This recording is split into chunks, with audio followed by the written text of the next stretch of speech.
Hello, Gene Schwimmer here. Welcome to today's vlog. Before we get into today's subject, I want to show you a couple of videos, short videos, campaign ads. Actually, only the first video is an actual campaign ad.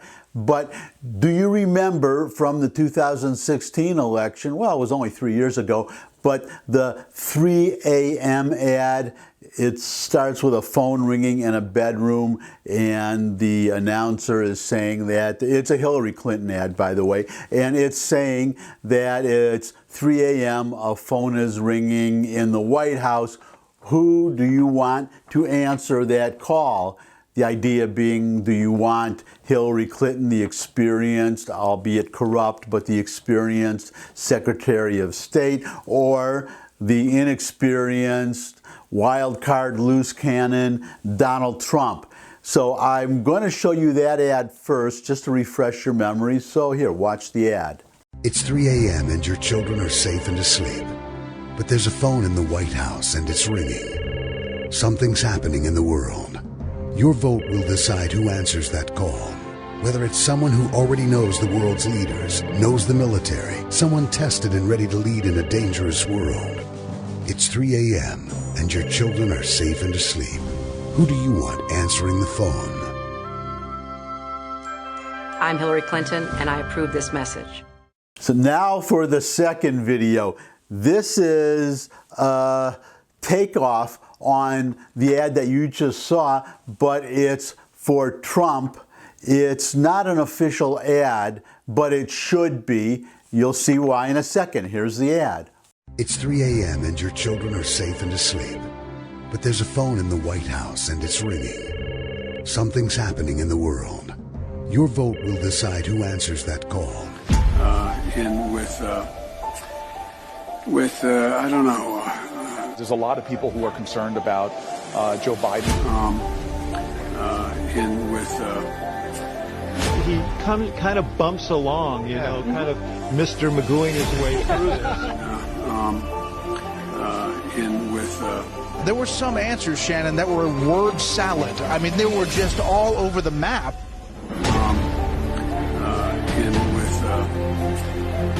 I don't know.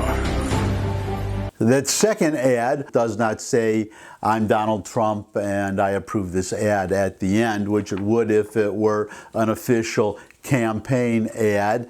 I'm saying that it should be. That is a great ad. I suspect that we will be seeing either that ad or similar ads and many more between now and the election, which is actually a public service because the public should know that Biden's mental abilities are fading. He either has dementia or Alzheimer's. Something is going on there, and it is really a shame that the press hates Trump so much, wants to elect a Democrat so much that they are hiding this. They are really doing a disservice to the country. So conversely, Trump is doing a service to the country by exposing Biden's dementia. I mean, it's unfortunate. He should not be running at all. And as somebody asked, where is his wife on this? Why is his wife letting him do this? And the theory actually by one writer was that she wants to be Edith Wilson. Who was Edith Wilson? Edith Wilson was Woodrow Wilson's wife in the declining years or the later years of his presidency. Wilson had a stroke. He could not function, but the press or the White House, the staff, they buried it, and his wife was, for all practical purposes, the acting president.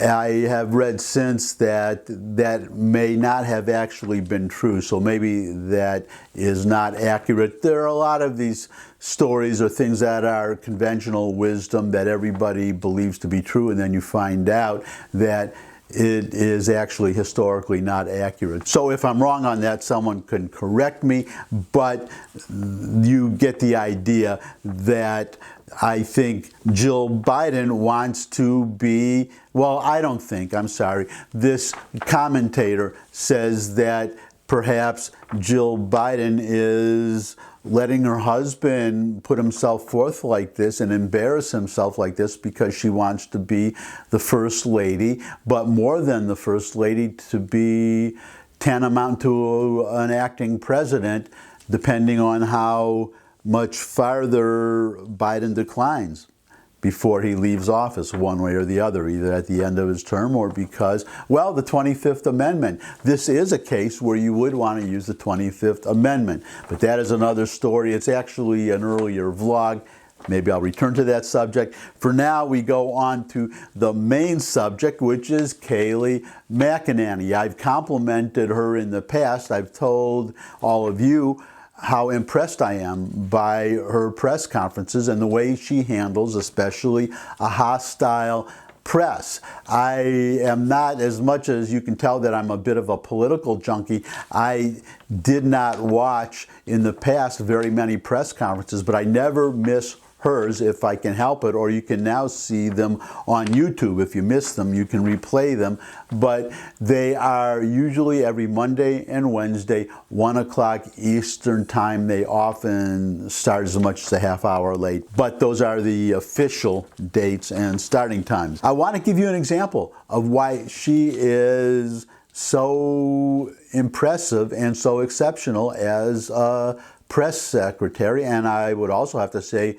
exceptionally smart just as a person. Well, one way that she has benefited these press conferences, improved them, is that she zings the press so much, catches them on their hypocrisy so much, embarrasses them so much, that they are increasingly asking substantive, relevant questions.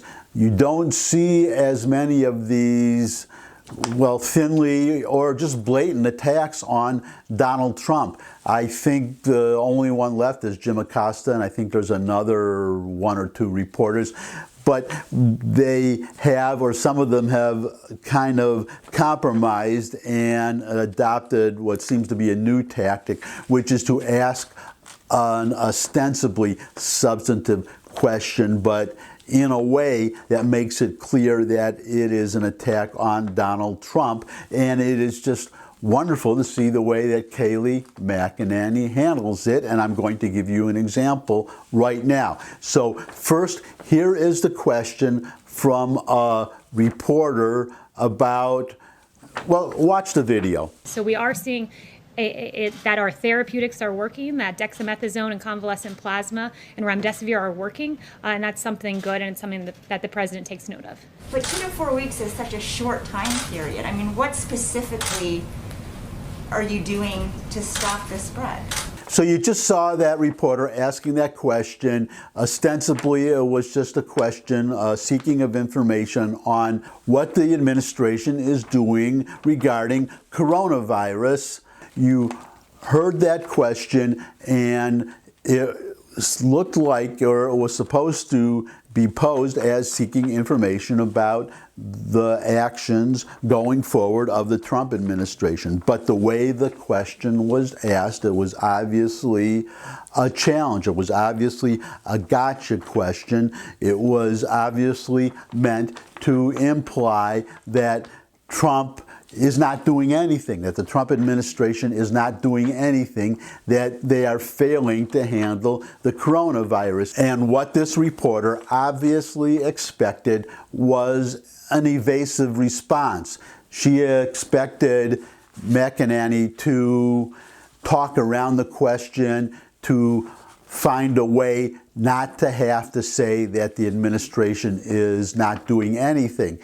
But here is the answer that she gave to that reporter. Watch. What specifically are you doing to stop the spread? There's a lot, and I'm very glad that you asked that because it is worth highlighting the work that we're doing each and every day.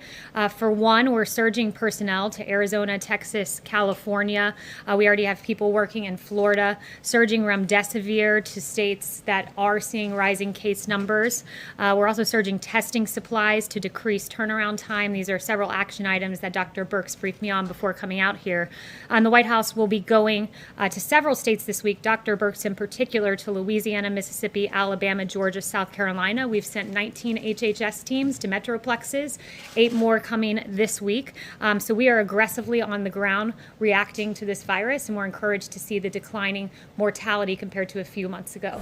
If you want to know why the mainstream press, the liberal press, which is most of the press, is so mad at Kayleigh McEnany and so frustrated by her, there's your answer right there, because the reporter was expecting an evasive, vague answer and instead got a very long, detailed list of, I lost count of how many things that McEnany listed that the Trump administration is doing, and not just a general list, but specific parts of the country. It's just amazing to me. Besides just the effectiveness of the answer, it's just impresses me so much that she has such a command of the facts that she just pulls these up right away. I've seen it so often. She's asked questions like this where she is not expected to have any facts or any response, and she responds with a very long, very extensive, very detailed list of facts. And especially irritating to the mainstream press on other questions would be when, well, she did it at this press conference when she was asked about the Roger Stone commutation, the commuting of Stone's sentence by Donald Trump, and she listed all the commutations, well, not commutations, but pardons, such as Obama's pardon of an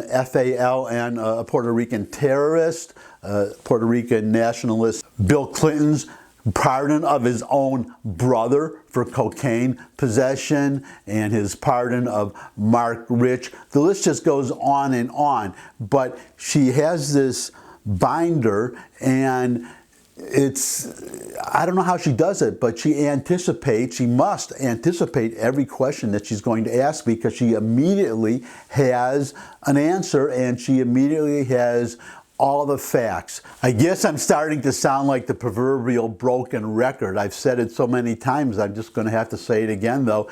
I am so impressed by Kayleigh McEnany. I am just so impressed by her, well, brilliance and her performance. And she ain't bad looking either. Now, the only other thing that would impress me more would be if all of you would give me a thumbs up if you like this video, share it with anybody you think would also like the video. You can put comments, questions, suggestions for future topics below the video. I love getting subscribers, so subscribe. But most of all, come back and see me again. I look forward to seeing all of you again. And until I do see all of you again, bye.